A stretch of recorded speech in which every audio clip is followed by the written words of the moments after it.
Pessoal, pronto, recording progress. Essa moça sempre nos acompanha no iniciozinho. Pessoal, muito boa noite a todos aí oficialmente. É um prazer, uma satisfação e uma honra para mim, mais uma vez, ter sido convidado pelo IPOG para estarmos juntos aqui, né?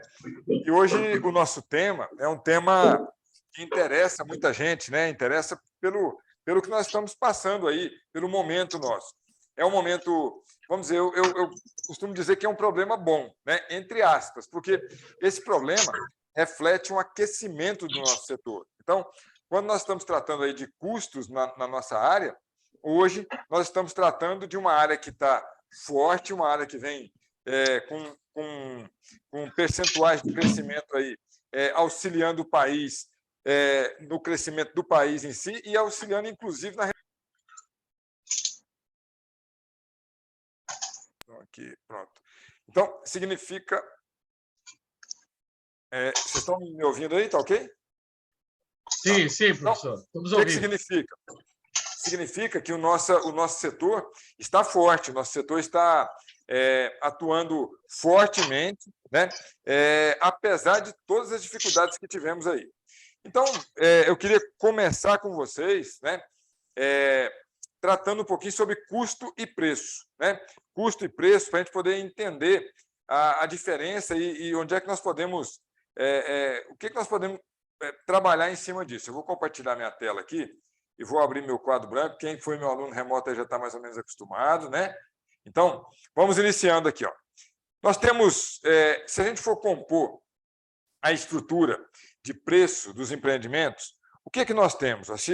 Eu gosto muito disso aqui, ó.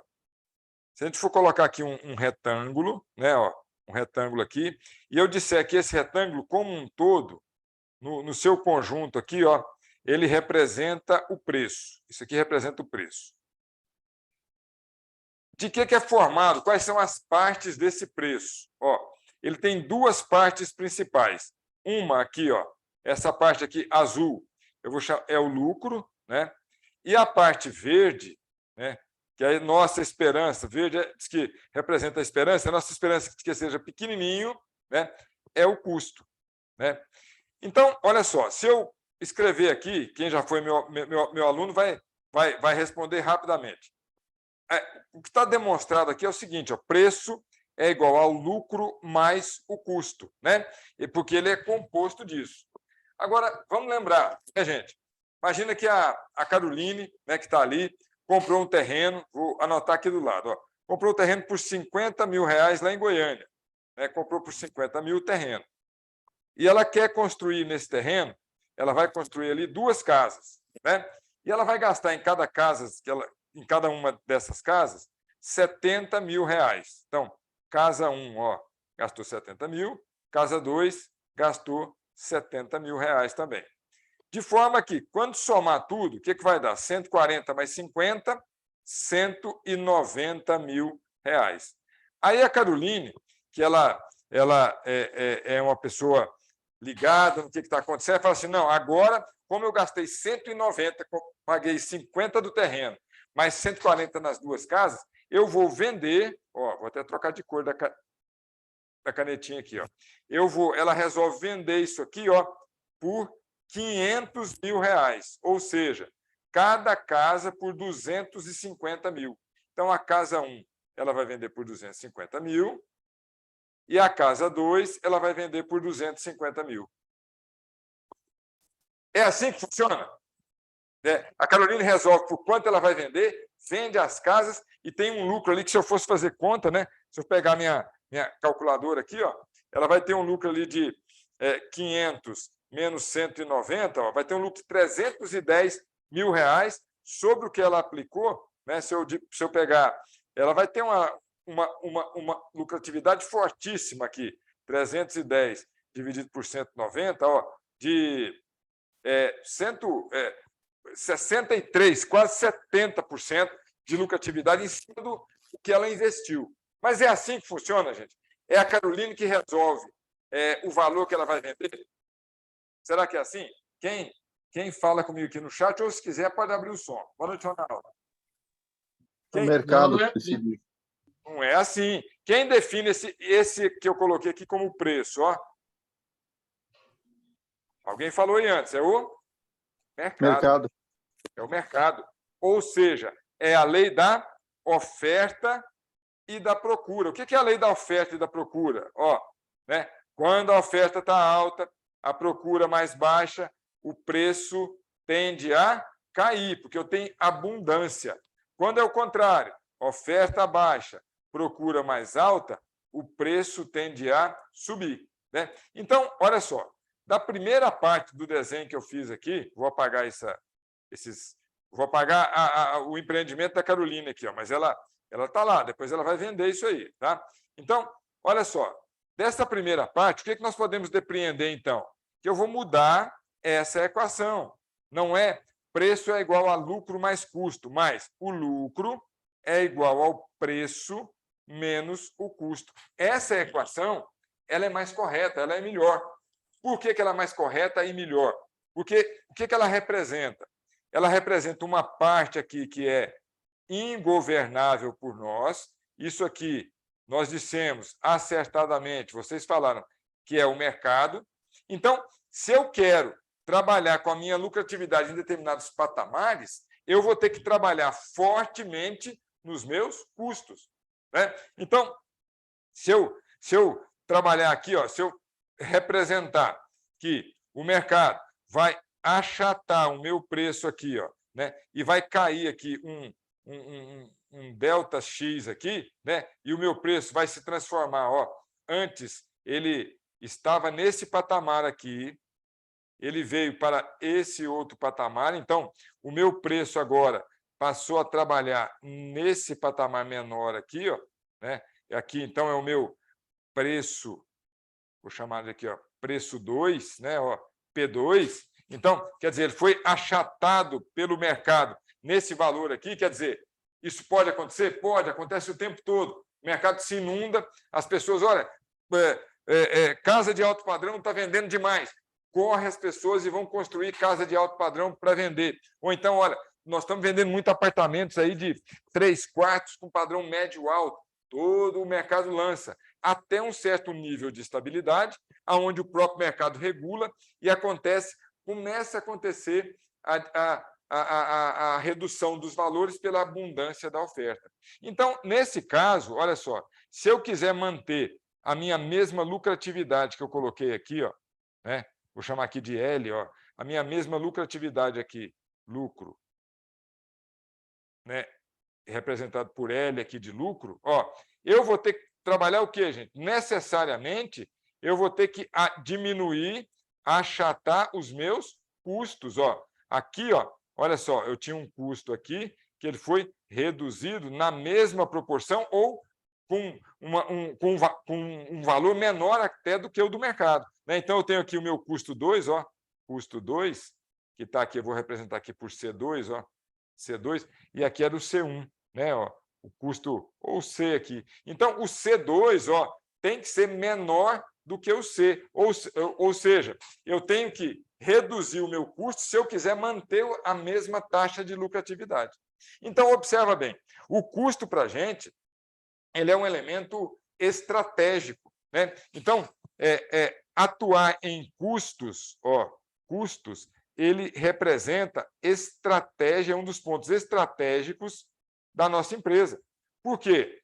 Primeiro, porque ele é definidor de lucro. Né? Ora, as nossas empresas vão trabalhar e vão buscar resultado, elas buscam o lucro para que elas possam investir em novos equipamentos, em novas tecnologias, investir nos colaboradores, né?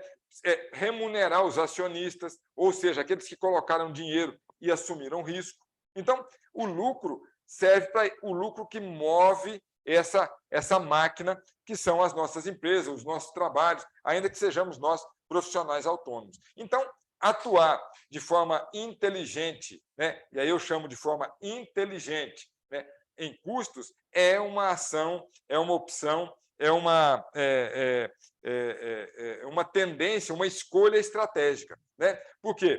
Atuando bem nesses custos, nós vamos estar atuando numa área onde nós conseguimos mexer, né? Que é uma área de influência nossa. Né?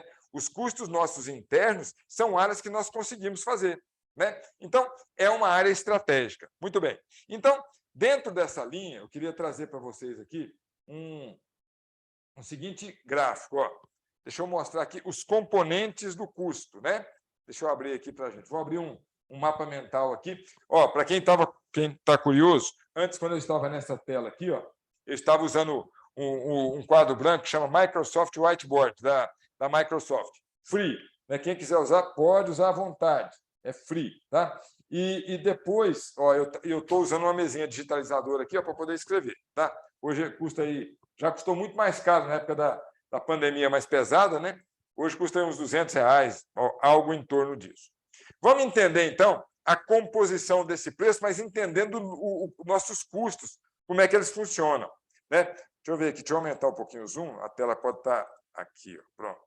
Então, observa bem, o preço, né, conforme nós escrevemos lá, ele é composto de custo, né, e o custo aqui, custo mais despesa fixa, e o lucro. Ok.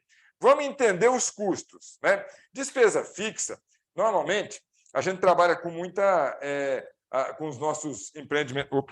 Com os nossos empreendimentos aí muito enxutos. Então, as nossas empresas, né, a despesa fixa, normalmente, nós controlamos ela bem. Mas vamos entender os custos de produção. Olha só, nós temos 3 tipos de gasto nos custos de produção, que vão compor os nossos custos. Nós podemos gastar com materiais, gastamos com mão de obra. Nos materiais, eu estou incluindo equipamentos. Tá? Gastamos com mão de obra e os nossos custos fixos. O que são os custos fixos? Custos para se produzir. Nós temos lá a equipe de gestão, nós temos lá, vamos supor que seja uma obra, canteiro de obra, o tapume, etc. Então, isso são custos fixos que nós temos, que nós vamos trabalhar muitas vezes para desenvolvermos ganho de escala. Ou seja, quanto mais nós trabalharmos ali com o aumento de produtividade, a relação de custo fixo pelo meu custo total vai diminuindo. Então, por isso nós trabalhamos com ganho de escala. Às vezes nós combinamos com a nossa equipe de gestão, né, falar, nós trabalhamos aqui em uma obra, vamos para um outro empreendimento, vamos trabalhar com a mesma equipe com 2 obras. Né? Nós vamos aumentar o pessoal e, às vezes, até premiamos a turma, quando a gente consegue redução de custo. Mas isso é inteligência na gestão estratégica. Né? Imagina nossa equipe de gestão composta ali pelo... Ronaldo, eu vou fazer de conta que você é o engenheiro da obra, você e o Nilson são engenheiros da obra, e eu sou o mestre de obra. Né? Então, a Aline, que é a dona da empresa, estou vendo o nomezinho dela ali, ela vai chegar para a gente e falar assim, Ronaldo e Nilson, vocês vão para aquela obra lá junto com o Gilberto, e no outro empreendimento vocês trocaram um prédio. Agora, a mesma equipe vão tocar 2 prédios, 2 empreendimentos. Ok? Ok. E se nós conseguirmos redução de custo, naquilo que reduzirmos o custo, vocês serão premiados lá com a bonificação, alguma coisa que a gente crie lá para isso. Ora, isso é gestão inteligente de custo, né? Porque eu estou pegando os meus custos fixos daquele empreendimento, maximizando o que eles podem render e produzir, porque tinha ali uma produção latente ou não utilizada, né? Mas premiando, de alguma forma, o desempenho deles. Então, nos custos fixos, normalmente, porque são custos mais apertados, nós trabalhamos assim. Muito bem. E gastos com materiais? Olha só, material, normalmente, nós gastamos em duas vertentes. Primeiro, na quantidade. Né? Como assim na quantidade? Ora, se nós vamos fazer lá uma quantidade ali de... deixa eu ir no meu quadro branco.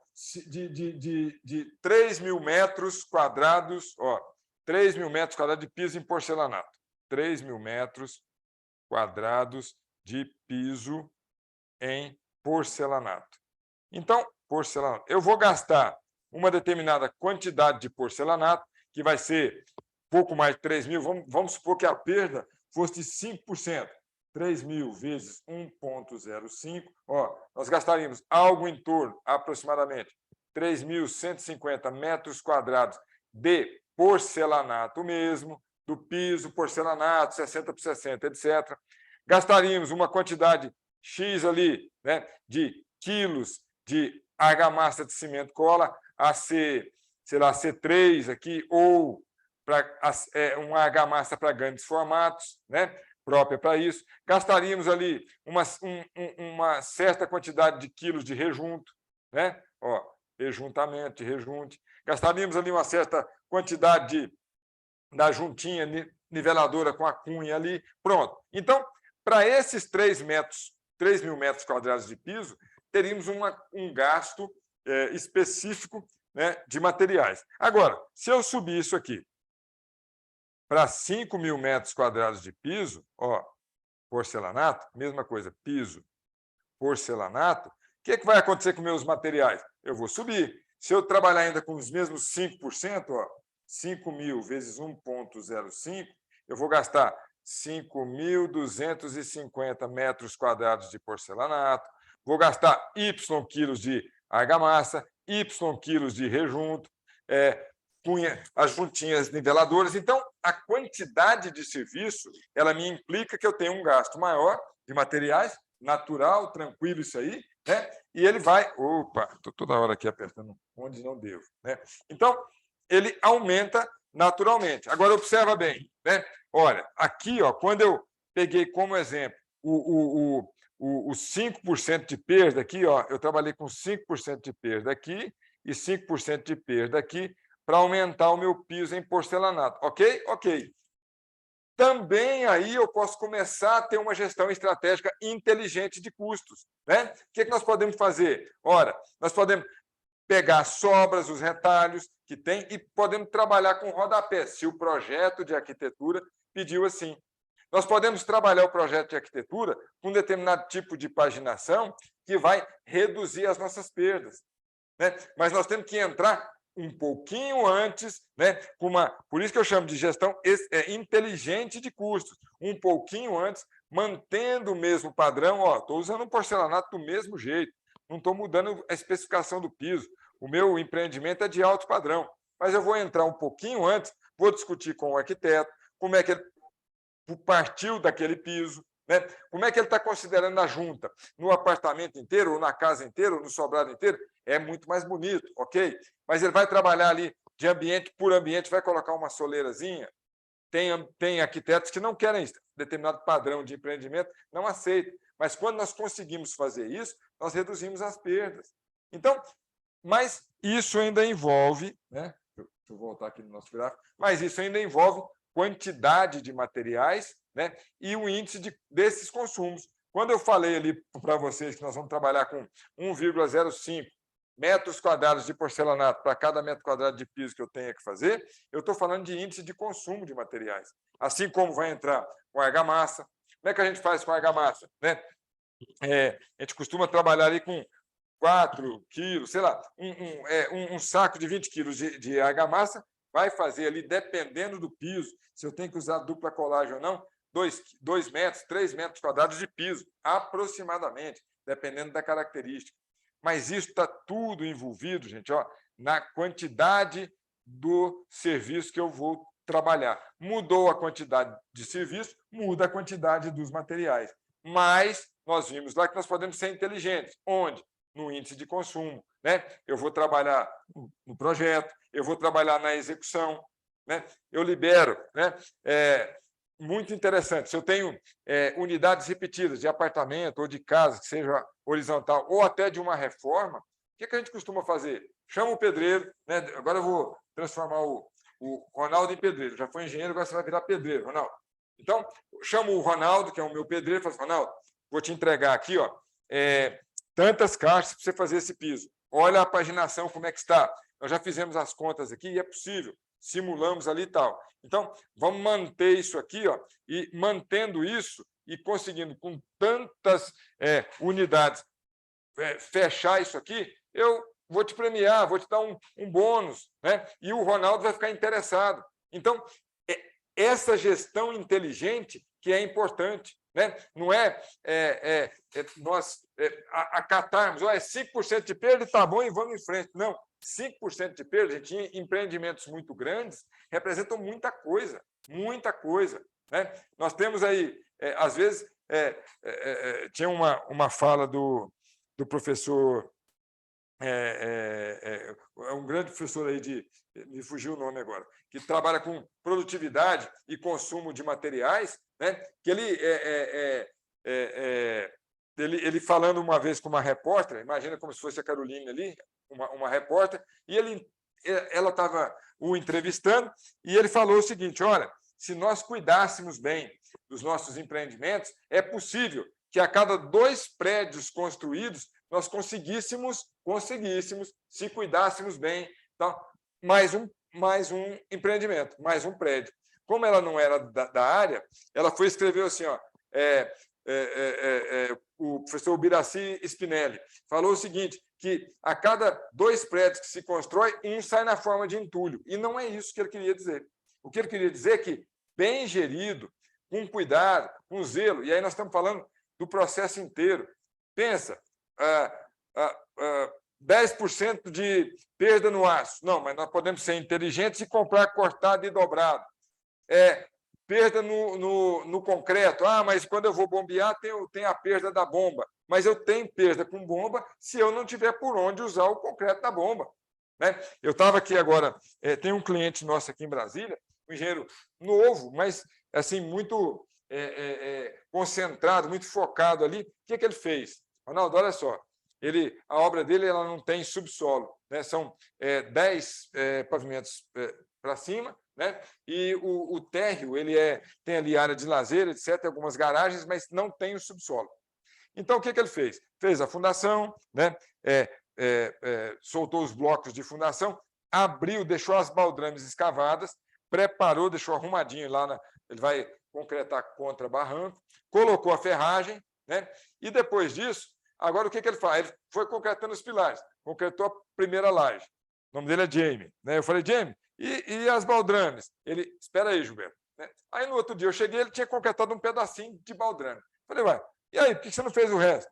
Espera aí que você vai ver. A cada concretagem, o que sobrava da bomba, ou alguma sobrazinha do caminhão, ele aplicava nas baldrames dele. Então, o que ele fez? Ele estava atuando exatamente no índice de consumo. Na obra dele, o índice de consumo de concreto não é o que veio do orçamento, é mais baixo, porque ele está atuando de forma inteligente, né? Então, e aí outras situações. A turma, às vezes, deixa as forminhas de vega e contra-vega preparadas lá para você usar. Então, tendo onde aplicar, lembrando que eu tenho uma obra inteira, não é só a estrutura para poder fazer, mas entregar com meio-fio, com calçado, nós temos N condições de atuar nisso aí. E o gasto com material vem também do preço, né? Mas o preço vem de mercado, que também, o consumo está alto, então a tendência dos materiais é subir também, né? Já nós vamos tratar um pouquinho sobre INCC, e uma boa notícia que eu fiquei sabendo ontem, né? Vou contar sobre o INCC para vocês aí. Mas aí é cotação de mercado, é ganho de escala. Se nós pudermos trabalhar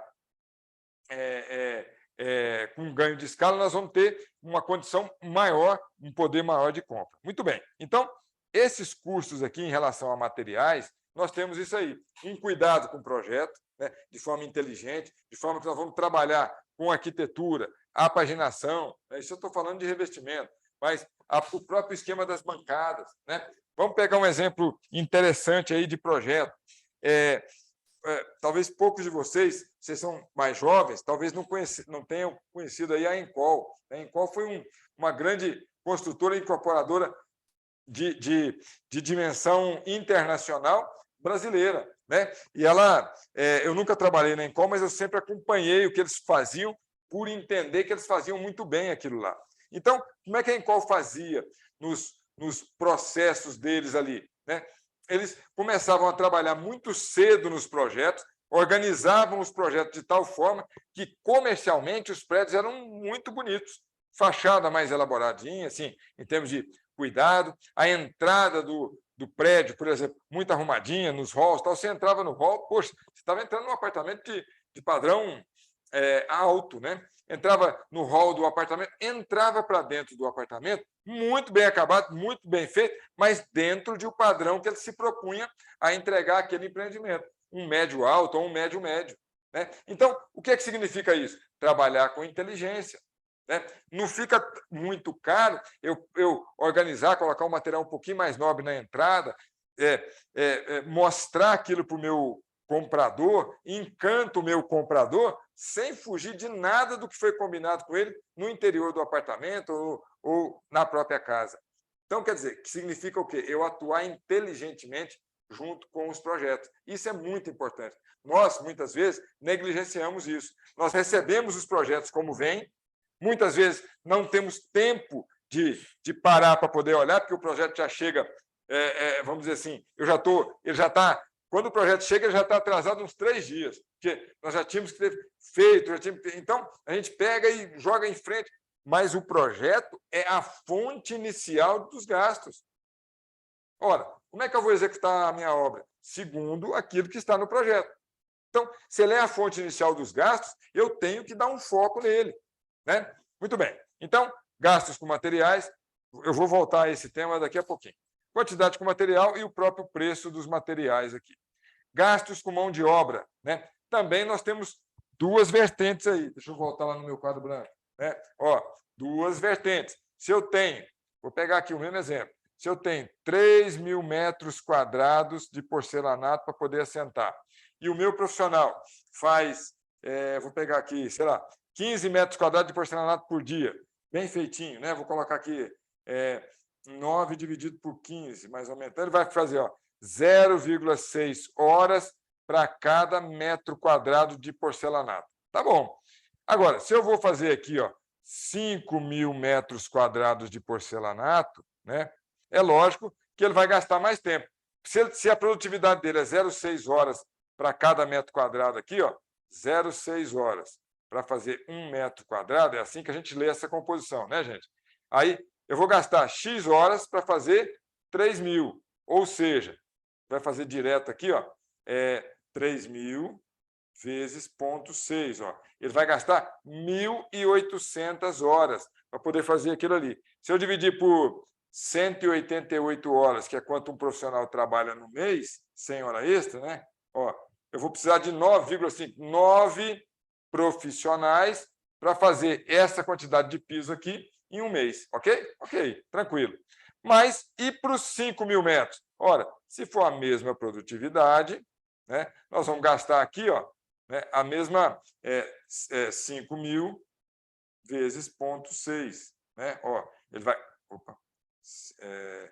5.000 vezes 0,6. Ele vai gastar 3.000 horas. Né? 3.000 horas. Dividido por 188 horas, eu vou precisar, para fazer num mês, de 16 profissionais. Né? Tá bom. Então, o consumo, é o índice de produtividade, que é isso mesmo. Depende se é isso mesmo, gente. De novo, nós temos que trabalhar com inteligência. Como é que são coletados esses números aqui, esse e esse? São coletados assim, da forma como eu vou colocar aqui. Isso aqui não sai de uma mágica, de uma fórmula matemática que pega integral, derivada, pega ali gradiente. Não é isso, não. Ele é coletado assim. Nós temos um pedreiro que se chama Gilberto. Já vou subir, eu era servente, virei pedreiro. Gilberto. Nós temos um outro pedreiro que se chama Caroline. Quem eu vejo os nomes ali. Caroline.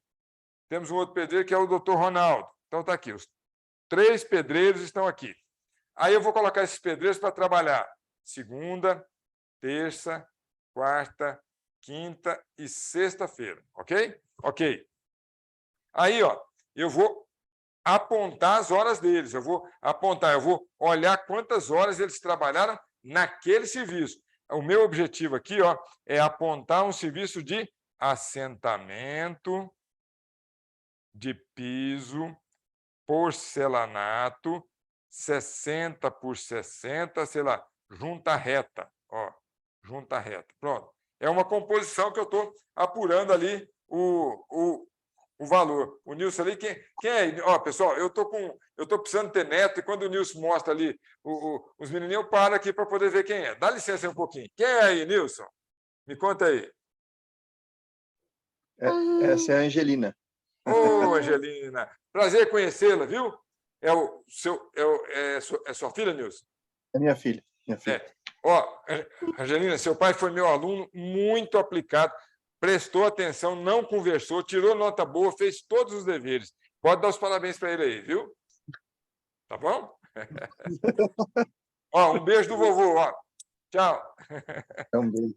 Tchau. Tchau. Agora não dá tempo, senão o vovô ia colocar uns bichinhos aqui para você ver. Mas é porque esses alunos que estão aqui, eles ficam perturbando o vovô só quer, só pode dar aula, senão o vovô ia mostrar uns bichinhos aqui. Tem aqui do. Quer ver? Ó? Deixa eu ver se o vovô acha aqui.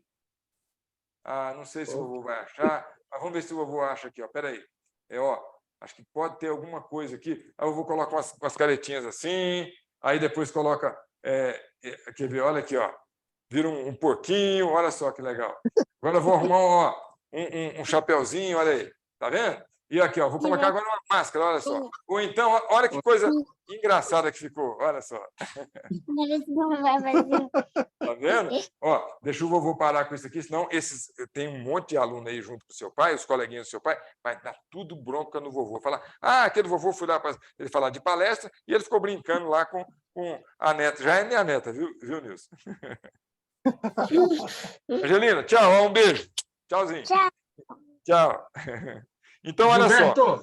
Gilberto, só a título de tentar entender aí, rapidinho, antes que tu avance, porque senão eu perco um pouco a linha de raciocínio. Vamos lá. Tu estás apropriando aqui o pedreiro e levando em consideração, vamos dizer, que seja um prédio, né? E o cara esteja sentando um porcelanato lá no, sei lá, no 15º andar, no 16º, né? Isso. E aí ele tem que ter isso na mão, né? É isso, é onde eu vou chegar, exatamente onde eu vou chegar, Ronaldo. Essa é a gestão inteligente de custo. Né? É exatamente aí. Segura só um pouquinho que eu vou chegar onde você falou. Quer ver? Ó, é exatamente isso. Então, imagina que eu vou agora apontar o trabalho do pedreiro Gilberto. Então, segunda-feira ele trabalhou 9 horas, né? Ele entra às 7, sai às 17, então 10 horas. 1 hora de almoço, ele trabalha efetivamente 10 horas, né? Então, 9 horas, desculpa. Então, ele trabalhou o dia inteiro na tarefa. Carolina também, o Ronaldo também. Maravilha. Na terça-feira, o Gilberto só ficou 7 horas, porque outras 2 horas o mestre de obra pegou ele para fazer outro serviço. A Carolina trabalhou 8 horas nesse serviço de assentamento de piso, o Ronaldo 9. Na quarta-feira, 9, o Ronaldo aqui 8, aqui, sei lá, 8, 8 e 9. Na sexta-feira, 8 horas e todo mundo 8 horas. Ó.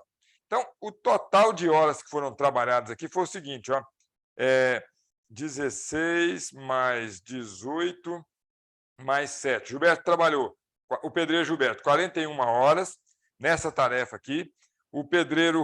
A pedreira Caroline trabalhou 24 mais 18, ó, trabalhou 42 horas. Né? E o pedreiro Ronaldo, 27 mais 16. Né? 27 mais 16. O pedreiro Ronaldo trabalhou 43 horas. Então, eles trabalharam um total 41 mais 42 mais 43. Ó, trabalharam no total 126 horas. Ok? Ok. Vamos supor, né, que eles tenham feito aí, ó, deixa eu tentar chegar no número ali, ó, 15 metros, 126 por 15, mais ou menos. Então, imagina que eles tivessem feitos ali, ó, 15 por dia, dá 4 dias, 5 vezes 75 vezes 3. Vamos supor que eu fui lá e medi, ó, e a produção deles, ó, produção foi igual a vezes 5 vezes 3. A produção deles, nesse período aí, foi de 215 metros quadrados, dos 3. Então, eu vou lá, né, medir, fui lá e vi o que ele assentou. Então, ó, eles trabalharam aqui 126 horas, então deixa eu apurar o índice de produtividade. Ó, foram 126 horas para realizar 215 metros quadrados. Em 1 hora, eles vão realizar X, que é o índice que eu quero. Né? Então, ó, eu vou pegar aqui agora e vou ter 126x igual, multiplicando cruzado, né, gente? 215 metros quadrados. Então, o meu x aqui, ó, vai ser 215 dividido por 126, ó, vai dar 1,7 metros quadrados por hora. Ou, se eu gosto de ter o meu índice, hora por metro quadrado. Ah, tá, então deixa eu fazer aqui, ó. Então, eu vou pegar e vou inverter só, né? o x, que é a mesma coisa, ó, 1 dividido por 1,7. Olha lá, 0,58, ó, 0,58 horas para cada metro quadrado. Pronto, é assim que a gente apura esse índice, né? Mas observa bem, o Ronaldo, que é experiente, o que ele falou, Gilberto? Nesse índice aí que está apontado, que o Gilberto trabalhou na semana, 41 horas na tarefa de assentamento do piso, esse material tem que chegar até ele. O porcelanato tem que chegar, a argamassa tem que chegar, as juntinhas niveladoras com a cunha tem que chegar, a informação, né, Ronaldo? Por onde ele começa a paginação do piso tem que chegar. Alguém tem que bater essa argamassa para ele usar. Então, então, dentro dessa condição aí que dá 0,58 horas por metro quadrado, tem as perdas de produtividade. Ó, vou escrever de vermelho aqui. Ó, nós temos as perdas de produtividade. Ora, gente, então, se nós formos utilizar uma gestão inteligente, uma gestão estratégica de custo, o que chama gestão estratégica de custo? Que é uma das disciplinas que a gente ministra lá no curso no MBA de gerenciamento de obras, que chama Engenharia de Custos voltado para a gestão de obras, né? Ou então técnicas de construção enxuta, né? Então, quando a gente faz isso, né, o que a gente está fazendo? Nós vamos pensar também de como esse material chega no pedreiro Gilberto, na pedreira Caroline e no pedreiro Ronaldo. Porque nós queremos que eles produzam mais. Ora, se eu tirar a perda aqui, que é o tempo parado, e tem mesmo, olha nas obras de vocês, né? Nós temos um tempo lá que o pedreiro para, seja para esperar a massa de reboco chegar, seja para esperar a massa que ele chapou na parede puxar e ele continuar, seja esperando o piso que acabou, ele já sentou tudo, ou a argamassa. Isso tudo está dentro desse índicezinho aqui, ó. Então, se nós formos inteligentes, nós vamos combinar com o pedreiro Gilberto, com a pedreira Carolina e com o pedreiro Ronaldo, uma combinação de valor por metro quadrado, para eles se empenharem em produzir. E eu vou duplamente inteligente, eu vou pegar uma equipe enxutinha e vou combinar com essa equipe de abastecimento, para não só abastecer os 3, mas abastecer os pedreiros de reboco, abastecer o pintor, abastecer o eletricista, para que o material chegue até essa turma. Então, o que significa isso? Significa que eu estou trabalhando naquilo que tecnicamente a gente chama de atividades de fluxo, que são atividades dos materiais chegarem até o local aonde nós temos que atuar. Então, isso, dentro da nossa estratégia aqui da mão de obra, ó, é fundamental, porque não é só a quantidade, mas quando eu trabalho aqui no índice de produtividade, ó, do pedreiro, ou do pintor, ou do carpinteiro, ou do armador, isso depende da forma de organizar a produção. Se nós trabalhamos nisso de uma forma inteligente, gestão de custo não é só cortar custo aleatoriamente, não. É, sim, trabalhar com equipe enxuta, no menor custo possível, mas organizando o meu processo de produção de forma que nós sejamos mais produtivos. Se eu faço aqueles pedreiros... Como? E outra coisa, o insumo, a qualidade do insumo, né? Isso. É fundamental a qualidade do insumo. Por exemplo, um exemplo aí, rapidinho. Eu trabalhei num prédio, né, por muito tempo, onde a gente trabalhava com uma equipe exatamente como o senhor falou aí, enxuta. Isso. Bem enxuta mesmo. Eu tinha um serviço de marcação de alvenaria, eu trabalhava dentro das 8 horas, né, e essa equipe, que eram 2 pedreiros e um servente, eles, na época, a construção civil pagava por quinzena, né? Quinzena e final do mês. Né? Então, toda vez, em vez do cara ter aquele salário de 40% da quinzena, ele tinha já um valor além dos 40%. Exato, e no final do mês, ele tinha um valor além de 60%. Mas ele produzia dentro das 8 horas, tá? Não fazia hora extra, não trabalhava no sábado e domingo, me dá uma rentabilidade grande. Muito maior. É isso, Ronaldo. Isso é gestão estratégica. Isso é gestão inteligente de custo. Não quer dizer que eu vou pagar 2 vezes o que o mercado paga. Não vou encher a minha obra de gente. Não é isso. É nós entendermos como é que a produção funciona, irmos lá, entendemos, enxergarmos onde é que estão os gargalos e trabalhar os gargalos para que a turma... Quanto mais, se o Gilberto, pedreiro Ronaldo e pedreira Carolina estiverem recebendo por produção, quanto mais eles receberem, mais eles produziram. Ora, gente, então eu quero que eles recebam muito mesmo, né? Dentro de um valor de mercado, de um valor normal, de um valor organizado. Não é receber muito porque eu estou pagando além do esquema de produção. Isso não é gestão inteligente. Eu quero que eles recebam muito por produzirem muito. Isso é uma relação leal, é uma relação de lealdade com essa turma, entende? Não. Mas também vou ajudá-los a produzir, né, Ronaldo? É essa a ideia. Na hora de fazer a medição deles, que eu ia em campo fazer a medição deles, Isso. eu cobrava qualidade. Claro, claro. Qualidade. Não E eles eram adianta fazer de cientes, qualquer você jeito. fazia um contratinho com ele, né? É isso, é isso. Então, olha só, com isso, gente, a gente começa a trabalhar e começa a entender o que significa custo. Significa que nós temos um desembolso em relação à nossa produtividade, em relação à nossa atividade, né, que ela está ligada aos materiais, mas nós temos que ser inteligentes. Temos que ter materiais com um mínimo de qualidade para que as perdas não superem o que eu ganhei na diferença de valor. A gente não pega um exemplo de tijolo. Tijolo é um exemplo típico, né? Mas eu pago barato no tijolo furado e a hora que eu descarrego ou quando eu vou trabalhar, eu estou com a perda de 12%, 15%.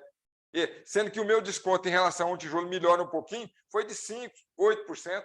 Então, temos que ter inteligência nisso. A mesma coisa com a mão de obra, né? Então, dentro desse processo de custos, o primeiro elemento que eu queria trazer para vocês é isso. É nós trabalharmos com inteligência, mas uma inteligência voltada ao foco na produtividade e ao foco naquilo que o Ronaldo falou. Eu tenho que ter um nível de qualidade que o meu cliente final vai aceitar. Não adianta eu pegar também o Gilberto e o Ronaldo e a Caroline, que são os pedreiros, produzem muito, ótimo, tal, mas o cliente ele não recebe, porque eu estou com o piso desnivelado, com dente, ou então lá no box a água não vai para o ralo. Não é isso. Então, um padrão de qualidade dentro do combinado com a minha turma, né? um valor que é o valor natural de mercado, e eu ainda vou trabalhar para que eles produzam sim, porque quanto mais produção, quem ganha mais, gente, é nós que estamos lá na frente da obra, é quem está nos pagando, ou nós que somos os donos da empresa, porque a produtividade sempre vai se remunerar. Produtividade, né, com qualidade. Muito bem, esse é um primeiro elemento aí que eu queria trazer para vocês. Um segundo elemento, vou voltar para o meu quadro branco, tá? Segundo elemento que eu queria mostrar para vocês é isso aqui. Espera aí, eu vou para o meu quadro branco, mas para eu ganhar tempo aqui, eu vou trazer um pequeno desenho aqui que eu quero mostrar para os senhores. Olha só, isso que eu vou colocar aqui, vou recortar e levar lá para o meu quadro branco, né, é o que a gente chama de ciclo típico de empreendimentos imobiliários, né? Aí podemos falar de prédio, podemos falar de casa, podemos falar até de reforma, mas o ciclo é mais ou menos esse aqui. Tem alguém, né, que em algum momento viu lá o terreno, né, pensou, eu posso construir alguma coisa aqui. Pensou, elaborou, viu o que queria, esboçou. Ok. Ele vai e faz uma avaliação de área ali, né, que a gente chama de estudo de massas, que não é mais do que um quadro de áreas. Um estudo de massas falando de outra forma, é um quadro de áreas, é elaborado normalmente por um profissional da área de arquitetura, né? E, a partir disso, acontece o estudo de viabilidade. O camarada estuda. Ontem eu estava com um cliente nosso, apresentei, entreguei para ele um trabalho que a gente fez, um estudo de viabilidade do empreendimento em Goiânia, né? Um grande empreendimento bastante interessante, né? Mas baseei num quadro de áreas que o arquiteto dele me passou. Conversei com o arquiteto, mexi um pouquinho, tinha algumas coisas que precisavam ser alteradas, e montou-se o estudo de viabilidade. A partir desse estudo, a definição se vai ser feito ou não um empreendimento. Muito bem. Mas dentro do estudo de viabilidade, gente, existe um elementozinho que se chama custo de obra, que representa entre 60% a 70% de todas as despesas. É a maior despesa que nós temos dentro do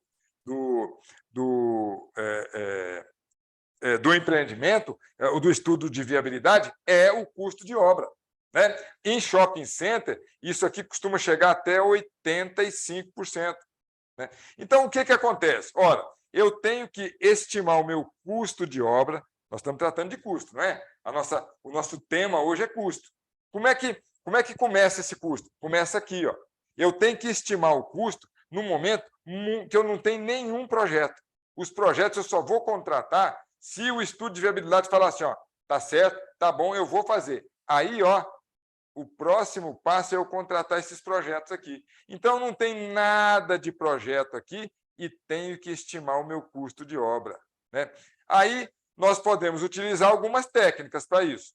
Olha o que eu estou falando. Nós estamos no momento que não temos nenhum projeto, tem um sonho na cabeça. É como se fosse a Caroline lá.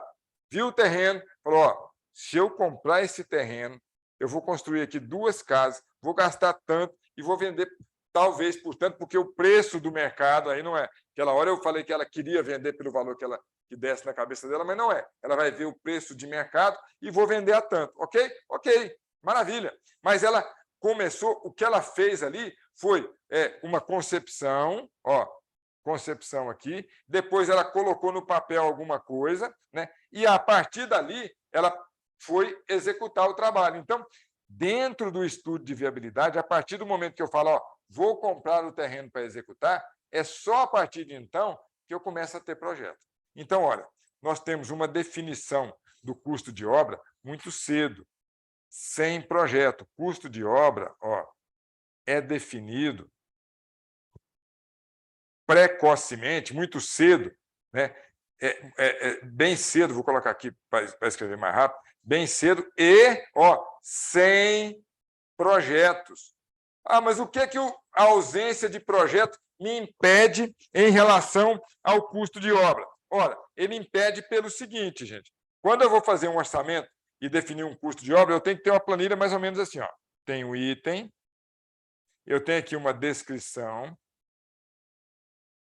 eu tenho aqui uma unidade, eu vou ter uma quantidade, eu vou ter um custo unitário e um custo total. Ó, uma planilha orçamentária de obra tem esses itens, ó. Item, descrição, unidade, quantidade, custo unitário e custo total. Ok? Ok, muito bem. Ora, o item aqui, ó, é fácil. É 01, serviços preliminares, por exemplo. 0101. Vou colocar só alguns aqui. Barracão de obra. Barracão de obra. Muito bem. Em metro quadrado. Item 2, sei lá, fundação. 2.1, escavação, metro cúbico. E por aí vai. Olha, gente, item aqui eu consigo itemizar, eu posso pegar um orçamento parecido. Descrição também, unidade ok. Custo unitário aqui, ó. Nesse custo unitário, eu posso pegar os sistemas referenciais de preço ou bancos de dados. Eu pego quanto é que custa ali, sei lá, o barracão de obra pelo Sinap, ou pelo AGETOP Civil, ou pelo CEINFRA, ou pelo ORCE. Eu pego os bancos de dados e tem valor unitário.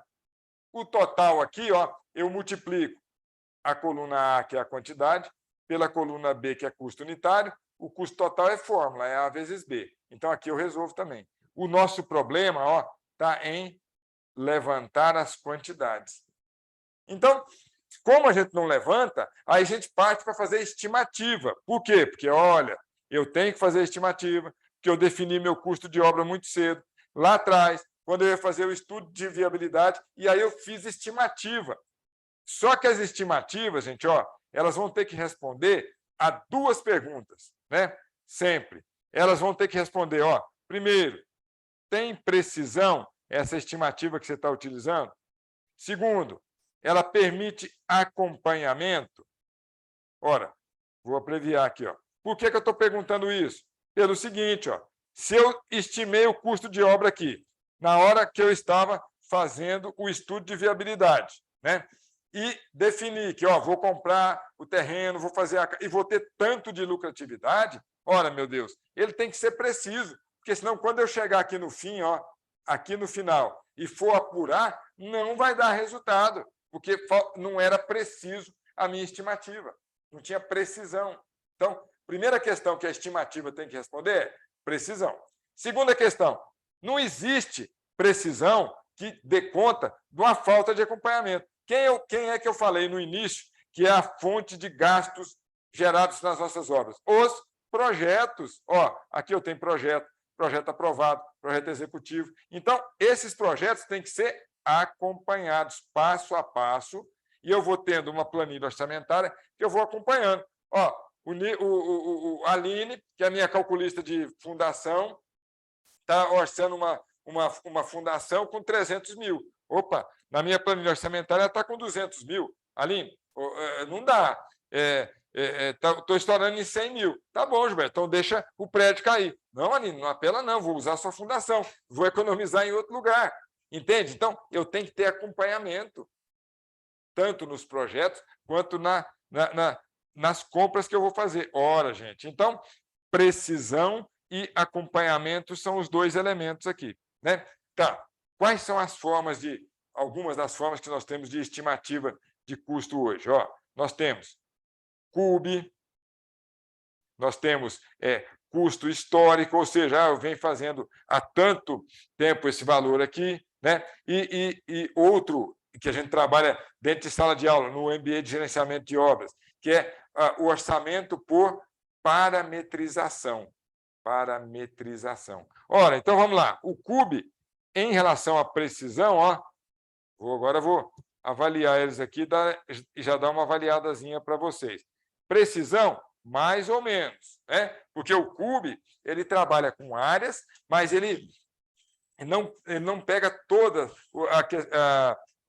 fica fora, né? O B do CUB é o básico, então ele fica fora fundação, fica fora projeto, tem alguns itens que fica fora. E como ele pede alguns valores que são padronizados, a precisão dele é mais ou menos. O custo histórico, da mesma forma, porque quando eu mudo a característica do empreendimento, eu passo a ter problema de precisão no custo histórico. Ora, imagina que o Ronaldo fez uma obra de um prédio e custou, sei lá, R$2.000 por metro quadrado. Só que esse custo significa, e nessa obra, eram 3 torres, né, do empreendimento. Ele apurou, o prédio saiu R$2.000 por metro quadrado. Agora ele vai construir, num terreno, um prédio que tem uma torre só. Ora, não vai conseguir fazer a 2.000, porque no prédio que tem como referência, ele atuou com ganho de escala. Ele tinha 3 torres para poder executar. Ok? Então, tomar cuidado com isso, né? Acompanhamento, o CUB não permite. O custo histórico permite. E o orçamento parametrizado, que é uma técnica que a gente utiliza para, a partir do quadro de áreas ou do estudo de massas, né, a gente partir com fórmulas menores, fórmulas para cada uma das atividades. Então, ele nos permite precisão, né? Por quê? Porque se o custo de obra ele é uma variável, ele é uma equação de muitas variáveis, o orçamento parametrizado vai me dar uma fórmula para cada variável. Então, não é assim que a gente resolve equações de primeiro grau com mais de uma variável, né? Se eu tenho aqui, se eu tenho uma equação que está assim, x mais y mais 3z igual a 15, e eu tenho 2x menos y mais z igual a 25, né? Eu tenho quantas variáveis? 3. Eu preciso, no mínimo, 3 equações para resolver. Vou ter que ter assim, sei lá, não vai tentar resolver isso aqui, não, que eu estou inventando agora, tá, gente? Mais 5y mais 8z igual a 50. Agora sim, pelo menos ela é possível de solução, porque eu tenho 3 variáveis e 3 equações. Não sei o que vai dar isso aí que eu inventei agora, mas que pelo menos matematicamente é solúvel. Então, está aqui, temos a precisão, está aqui. E o acompanhamento? Sim, porque aí, olha só, quando eu resolvo aqui as quantidades através da parametrização, né, aí eu tenho uma planilha orçamentária desde cedo, desde a estimativa, o meu empreendimento vai custar, sei lá, R$10 milhões, mas eu tenho uma planilha orçamentária detalhada que me permite acompanhar passo a passo, né? Então, esse aí são as formas da gente poder trabalhar com os custos, né? Primeiro, eu tenho que ter inteligência para contrair os gastos, tanto gasto de material quanto gasto de mão de obra, né? Tem que ter atenção aos projetos, né? Porque os projetos são as fontes, as nossas fontes de gastos são os projetos, né? A primeira fonte que vai definir os gastos vem dos projetos. Então, nós temos que ter atenção neles e trabalhar de forma inteligente, tanto com a nossa mão de obra quanto com a nossa produção. Ok? Ok, tranquilo até aí, né? Agora, observa bem, né? Eu vou precisar, aqui, eu quero esse quadro. Sempre eu vou precisar, nos nossos acompanhamentos, nos nossos empreendimentos, seja ele a gente trabalhando em sala de aula ou trabalhando na prática, como a gente faz, nós trabalhamos com isso aqui. Nós criamos o que a gente chama de linha de base. O que é linha de base? É uma linha referencial. Ora, se eu quero controlar custos, eu tenho que ter uma linha referencial de custos para saber de onde eu não posso passar. É uma referência, né? Imagina o meu contorno, né? Então, eu estou o seguinte, deixa eu dar um exemplo aqui para a gente poder entender essa linha de base, ou essa linha referencial. Vamos lá. Nós temos uma piscina que a Stephanie, né, Nilson, que ela chama? Como é que chama a minha netinha aí? Angelina. Angelina. E ele está comendo pinha, rapaz, lá. E a gente aqui trabalhando, né, Nilson? Não, o Ronaldo sofrendo aqui e o cara comendo alguma coisa e nem... né? Olha lá. Oi, Angelina. Então, olha só. Se o Nilson construir uma piscina, ele vai colocar lá, né, na piscina, se a Angelina não souber nadar, ele vai colocar lá uma referência e ela vai, daqui para trás é a piscina infantil, né? Então, esse aqui é o delimitador, é a linha referencial de onde não pode passar. A mesma coisa são as linhas de base em relação aos custos, por exemplo. Eu tenho uma linha de referência, que no caso é o nosso orçamento. E aí eu crio indicadores para poder acompanhar isso. Como é que são esses indicadores? Olha, eu tenho um orçamento que é 20, vou pegar uma obra grande, 20 milhões de reais, ok? Ok. Esse aqui é o meu orçamento, orçamento. Eu andei 5% da obra no mês 1. Então, quanto eu poderia ter gasto? Eu poderia, vou ter que escrever a palavra poderia, a gente chama de gasto previsto. Vamos chamar de poderia. Poderia ter gasto 20 milhões, 1, 2, 3, vezes 5%. Eu poderia ter gasto 1 milhão de reais, certo? 1 milhão de reais aqui. Quanto eu efetivamente gastei? Vou lá pegar na minha contabilidade e dizer quanto foi o gasto mesmo. O gasto foi de 1 milhão e 100 mil reais. Opa! Então, nesse primeiro mês, eu estou com um estouro, de 100 mil reais aqui. Tá. O que eu vou fazer agora? Isso é um indicador, mostrando o acompanhamento. O que eu tenho que fazer para o próximo mês? Eu tenho que cumprir o percentual do mês, vamos supor que outro mês eu tenho agora que andar 3%. E eu tenho que andar 3% e ainda dentro do que está orçado e economizar mais 100 mil, que eu já estou devendo do primeiro mês. Então, eu vou fazendo acompanhamento mês a mês, mês 1, mês 2, mês 3, até o mês N, onde eu vou entregar a obra. Então, no mês 2, vamos supor, eu poderia gastar 20 mil vezes 0,03. Eu poderia gastar até 600 mil. Mas eu vou trabalhar, eu tenho um plano de ação para que eu ande os 3% e gaste só 500 mil. Opa! Aí sim, aí eu já coloquei no segundo mês, empatei o jogo outra vez. Isso é acompanhamento, mês a mês, ponto a ponto. Né? E lembrando que o mês, a gente constrói ele na semana. É na semana que a gente ganha ou perde o jogo. Quem foi meu aluno já escutou isso aí demais. O tempo inteiro eu falo isso. Vocês sabem disso. E eu uso isso também no campo prático. Né? Então, nós temos que cuidar do custo com esse acompanhamento baseado na minha linha de base, né, que é aqui, que é o meu orçamento, com um indicador que é quanto eu avancei e quanto eu posso e quanto eu podia gastar até ali. E vou mês a mês até que eu consolido o resultado e consiga entregar um empreendimento dentro das características ali. Ok? Ok, tudo bem. Até agora, tudo tranquilo, tudo maravilhoso. Mas, Gilberto, tem um detalhe que você está esquecendo. Qual que é, meu filho? É o seguinte, ó, eu estou trabalhando bem ali. Meu orçamento é 20 milhões. Só que a minha obra... Deixa eu passar aqui para o meu quadro branco. Ó, só que a minha obra, Gilberto, o que vai acontecer com ela? Ela vai durar, ó, uma obra dessa aí de 20 milhões de reais, ela vai durar, ó, 20 milhões, e essa obra está prevista para durar 18 meses, ok? 1 ano e meio. Certo? Certo. Tá bom. Gilberto, só que os materiais estão subindo. A mão de obra oscila. Tem hora que ela vai para uma... E aí não é porque eu estou gastando muito, eu cuidei dos projetos, comprei bem, estou pagando a minha mão de obra por produção, né? Estou sendo produtivo. E aí, o que significa isso? Significa o seguinte, ó.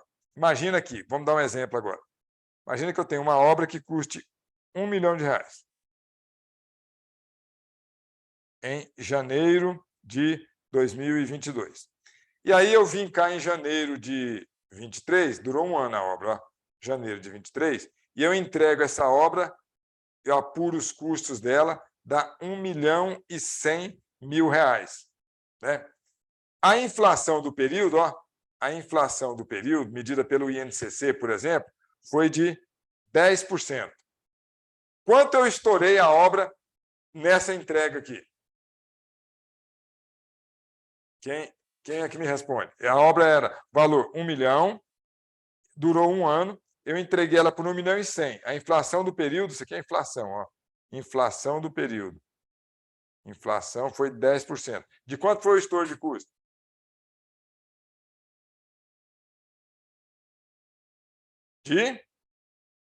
Desse jeito aqui, ó, o estouro de custos, gente, ó. Estouro de custos foi 0. Por quê? Porque eu só corrigi o valor pela inflação. Eu não aumentei o valor. Agora, se eu entregar... Alguém falou comigo aqui, deixa eu ver. Falou lá, o Fábio falou. Maravilha, Fábio, é 0 mesmo. Agora, se a obra aqui eu entregasse ela por 1.200.000, aí, olha, corrigido pela inflação dá 1.100.000, 1.200.000 menos 1.100.000, então eu estou aqui com um estouro de R$100.000. Beleza. Porque o restante é correção pela inflação. Qual que é o indicador que nos auxilia nisso? Um dos principais é o INCC. O que significa? Índice Nacional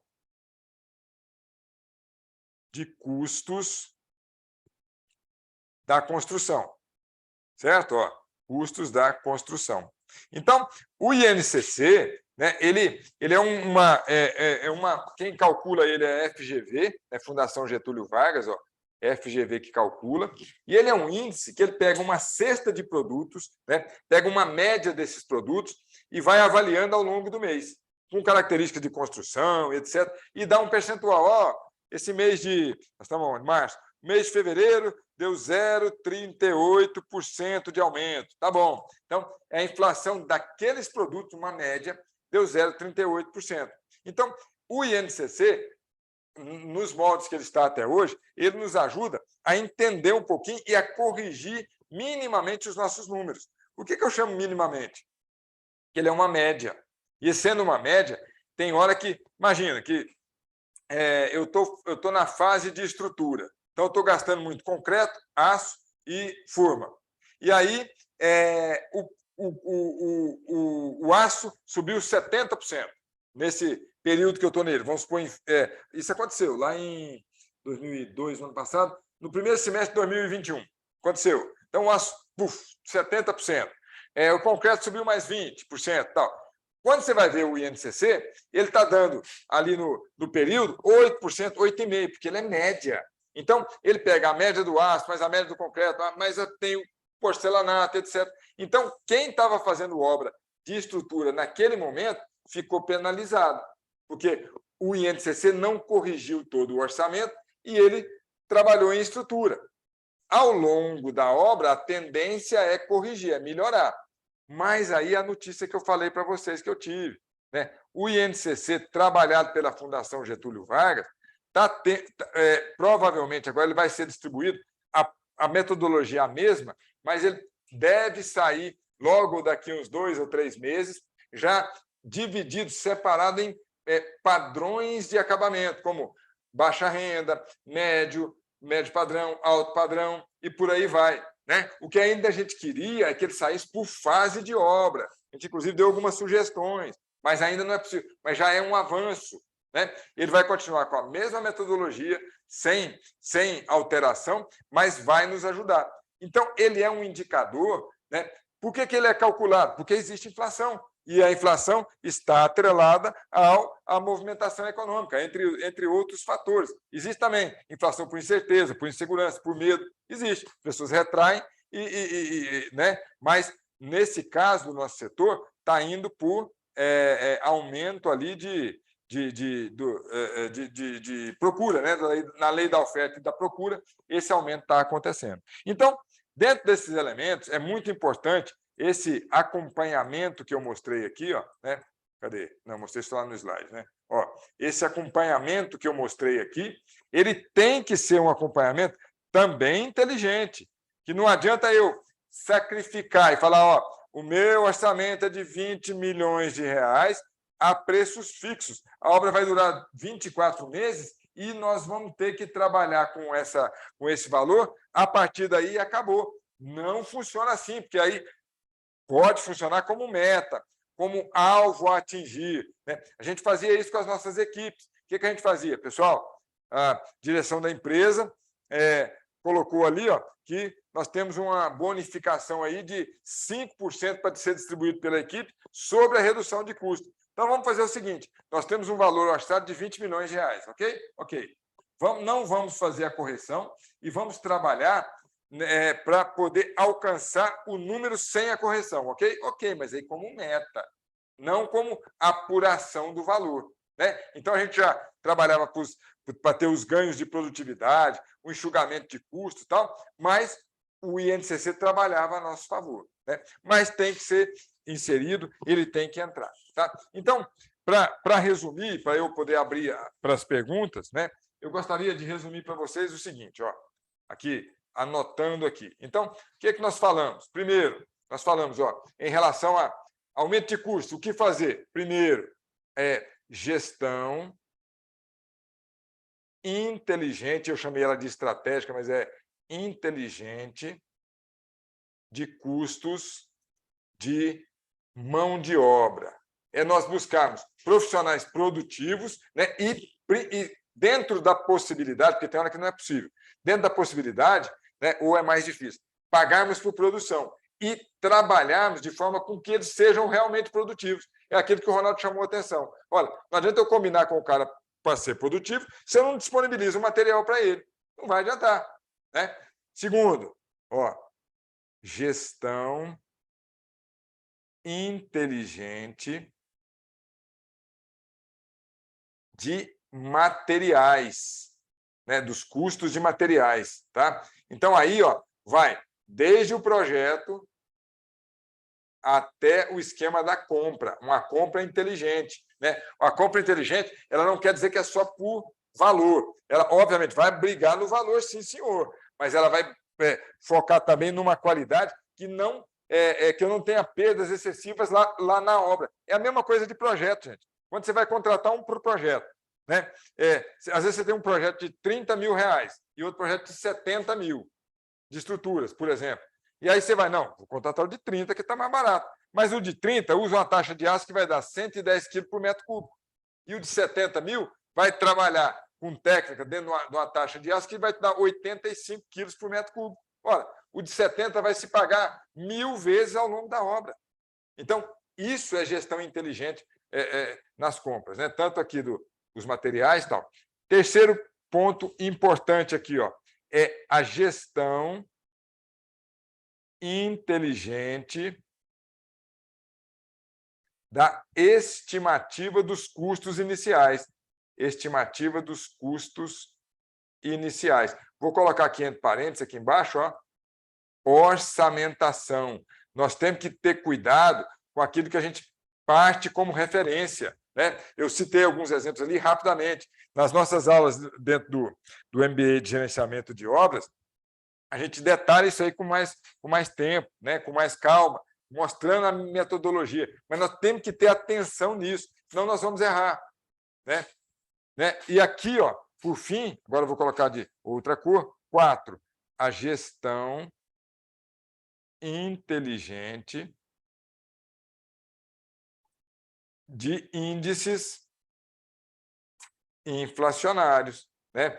O nosso índice principal, mais utilizado e que mais retrata o nosso setor, chama-se INCC. E que bom que a FGV, desde 1985, que esse índice é do mesmo jeito.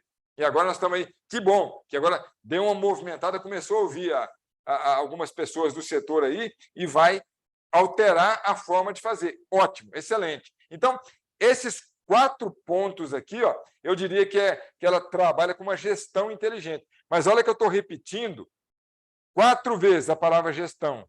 Gestão, gestão, gestão. Todos nós que estamos aqui somos gestores. Gestores.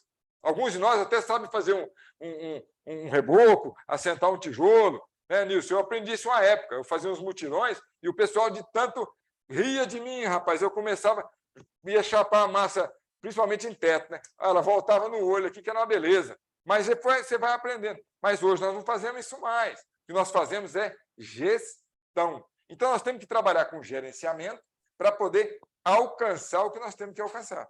Né? Então, isso é fundamental. Tá, pessoal? Deixa eu só interromper aqui. Né? Deixa eu interromper aqui o compartilhamento. Muito bem, para ver... Nossa, estamos em 64 pessoas. Eu não tinha visto, não, Carolina. Meu Deus. Boa noite para quem eu não falei. Sejam todos muito bem-vindos aí. Eu estou sem retorno e não vi quantos eram. Meu Deus, que coisa boa. Né? Muito bem. Tratamos aí e vamos abrir para perguntas. Né? Está à disposição aí. O Ronaldo já participou bastante. Boa noite, Dailton. Né? Fiquem à vontade aí. Podem abrir o microfone, falar pelo chat. Né?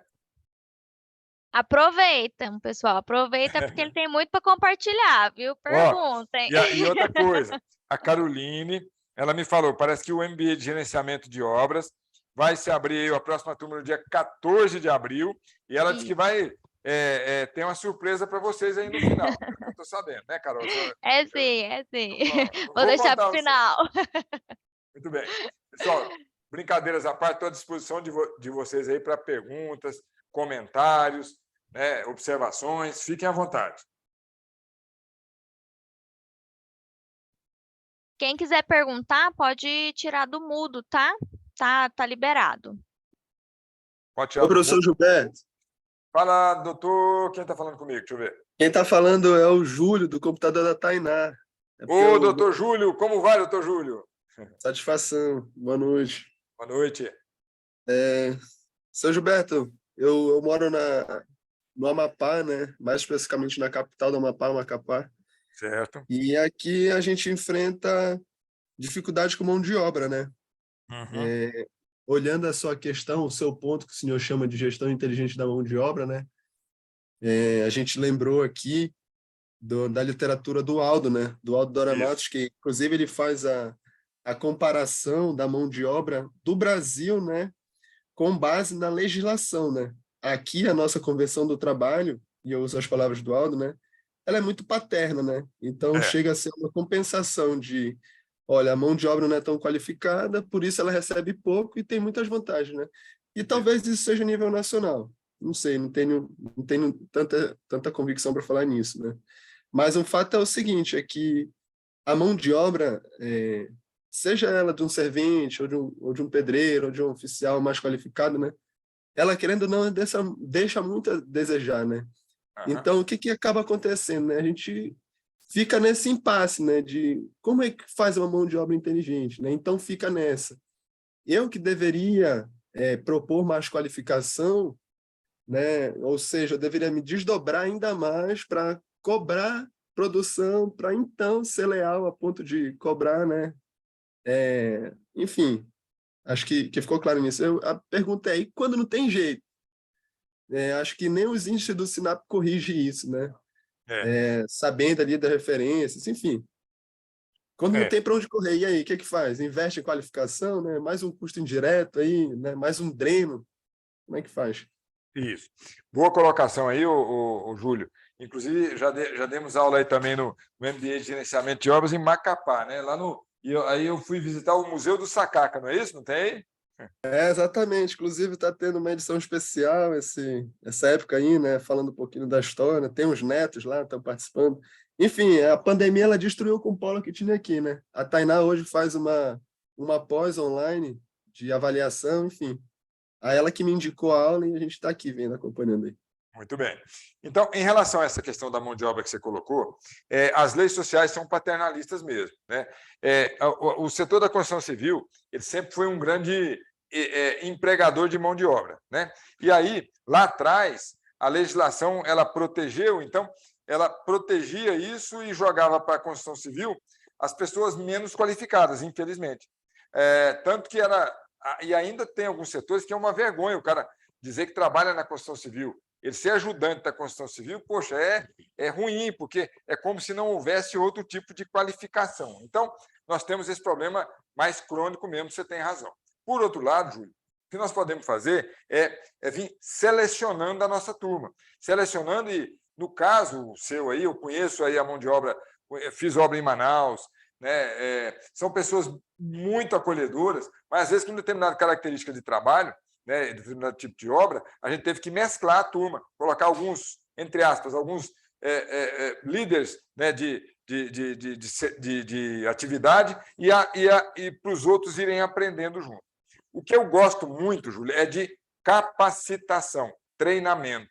Então, nós chegamos a montar, né, aí é dentro da condição que você tiver, um grande parceiro nosso ao longo do tempo aí para formar mão de obra, formar pedreiro, formar pintor, formar encanador, carpinteiro.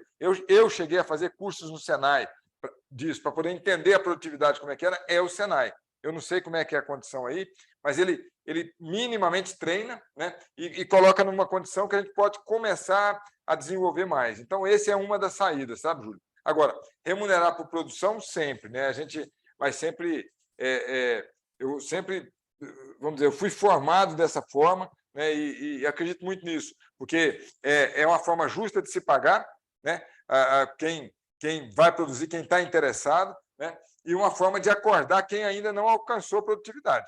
Nós estamos aqui, hoje que dia? Terça-feira, quase 9 horas da noite. Todos vocês podiam estar descansando, né? Vocês não estão descansando porque estão tentando buscar, não sei se eu consegui passar, aumentar grau de conhecimento, mas o que vocês estão buscando é conhecimento para agirem melhor. Então, por que o nosso pessoal da mão de obra não pode ser assim?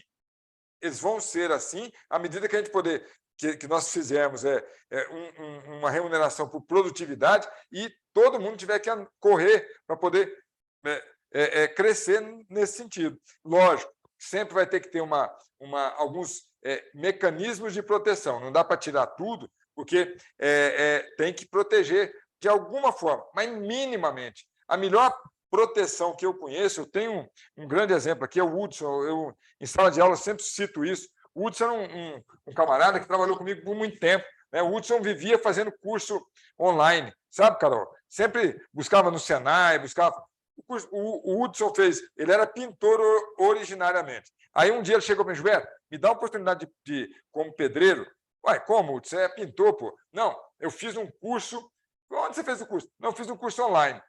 Falei, tá bom. O que você aprendeu lá? Aprendi a rebocar. Pronto. Na primeira oportunidade que teve, num reboco que eu não tinha muita responsabilidade, sabe, Nilson? Responsabilidade no sentido de não ia complicar muita coisa.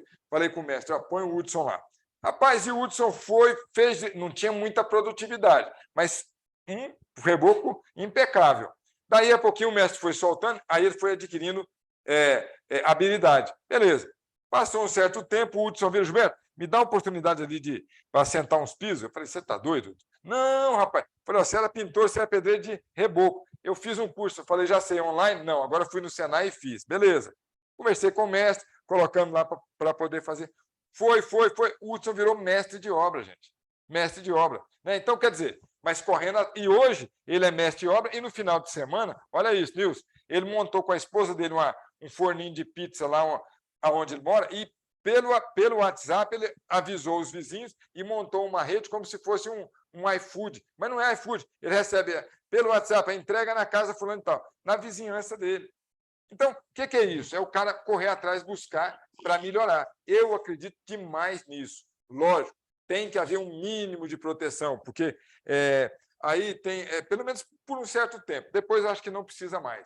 Mas eu acredito muito nisso, na gente puxar a iniciativa da pessoa. E a iniciativa vem, assim como nós, que vocês estão aqui até esse horário, em função de querer melhorar, em função de querer fazer mais. Sabe? Então, viu, Júlio? Eu acredito muito nisso. E, passo a passo, a gente vai lá avançando.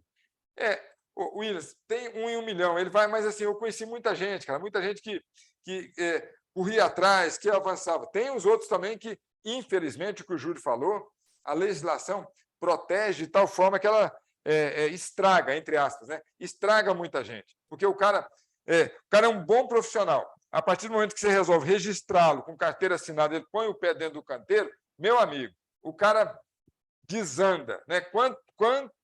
Quantas pessoas eu vi, quantos profissionais eu vi isso acontecer, né? Então, o que eu acho que tem que mudar é uma legislação mais moderna, né? Com liberdade para que as pessoas possam buscar, como o Hudson fez, busca, avança, desenvolve, trabalha por produção, remunera algum tipo de proteção, ok, né? Mas que dê oportunidade, inclusive, para as pessoas avançarem. Por que não acontece contratações mais efetivas? Exatamente pelo que o Júlio falou. Quando a gente pega os encargos, é um troço absurdo, né?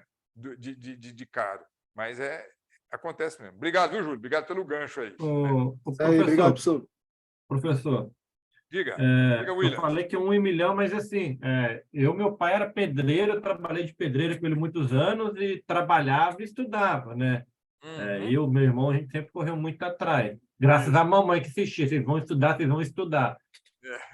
Mas igual hoje eu estava na obra lá, tem um servente que está querendo virar pedreiro, né? E aí estava chapiscando. Eu falei, não, calma aí, para chapiscar a gente tem que ter a munheca mole, assim não dá. Como eu já trabalhei muitos anos, fui lá ensinar ele, estava ensinando, não é assim, ó.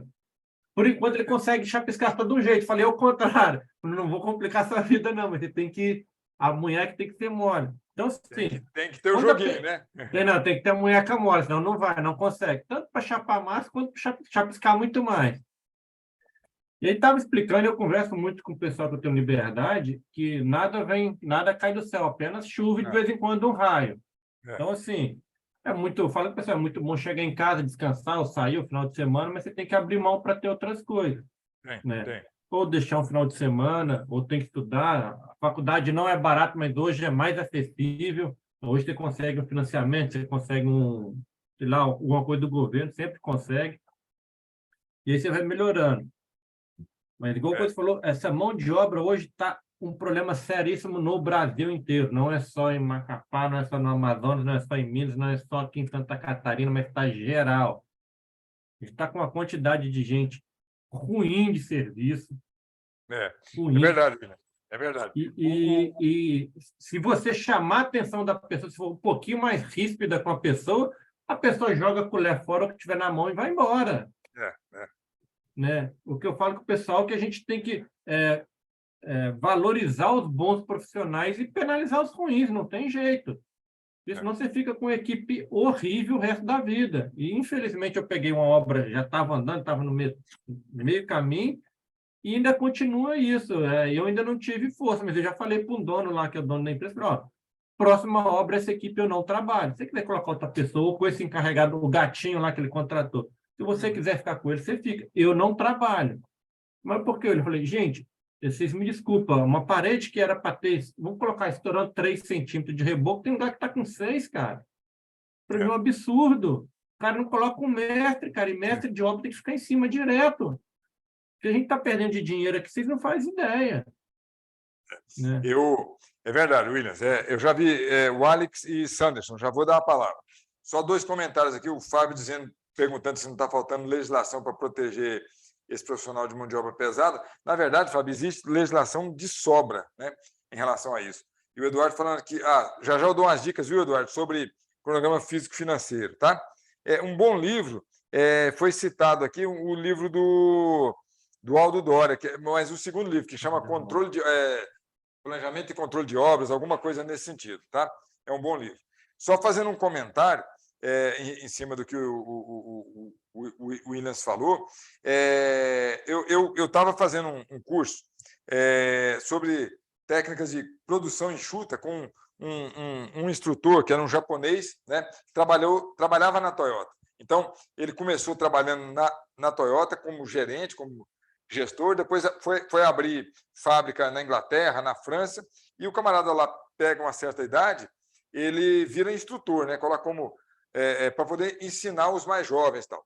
E era um curso das 19 às 23 horas, 3 dias, e tinha gente da área de automóveis, da área de hospitalar, tal, e eu só da construção civil.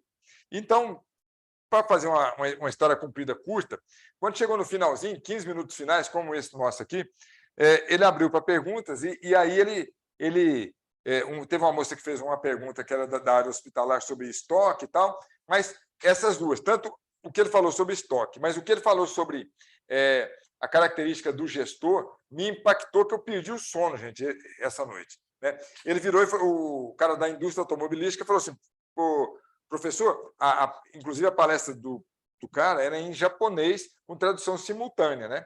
E aí o rapaz perguntou para ele, o senhor está dizendo aí sobre técnicas de construção enxuta, de ser mais produtivo, mas como é que a gente faz isso para chegar no chão de fábrica? Né? Como é que a gente faz isso aí?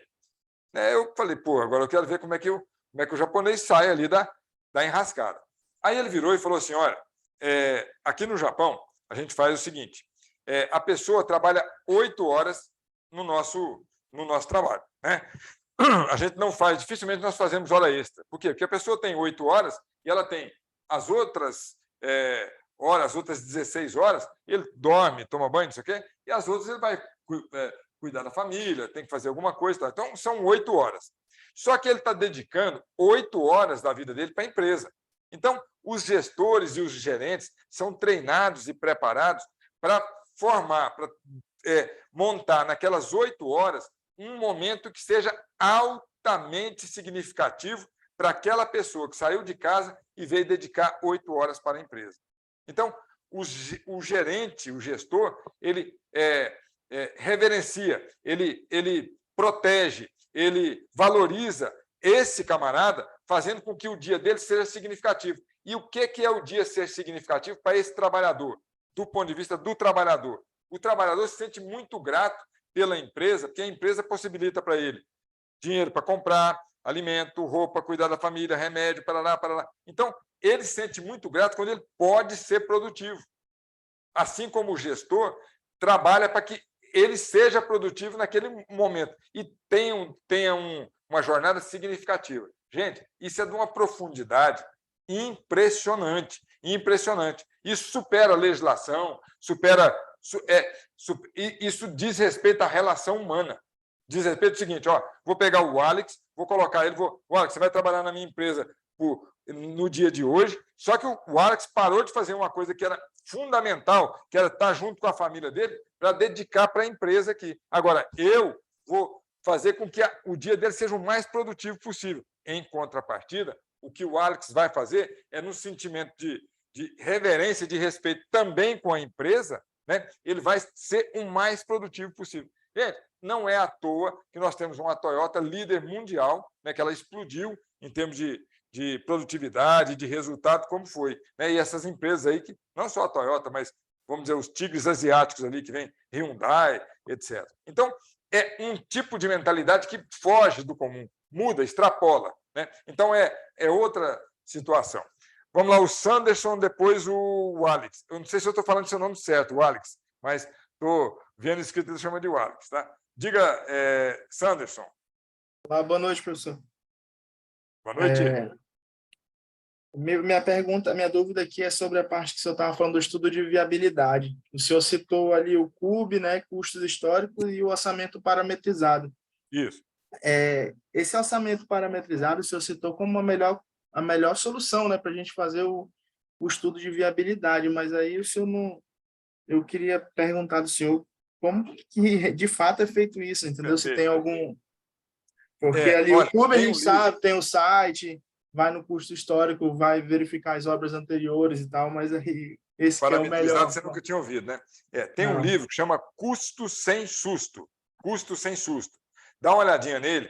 É um livro do Luiz Henrique Seuto. Ali tem a técnica, tem como é que se faz. Porque não dá tempo aqui de eu mostrar. No curso de gerenciamento, a gente usa aí quase um período, umas 3 horas, mais ou menos, entre... Sim, eu estou fazendo essa pós aí de gerenciamento, eu vou ter essa uma aula. aula Pronto, de se gestão for de meu custo. aluno, então nós vamos ter lá a aula. Mas pode procurar no livro que chama Custo Sem Susto.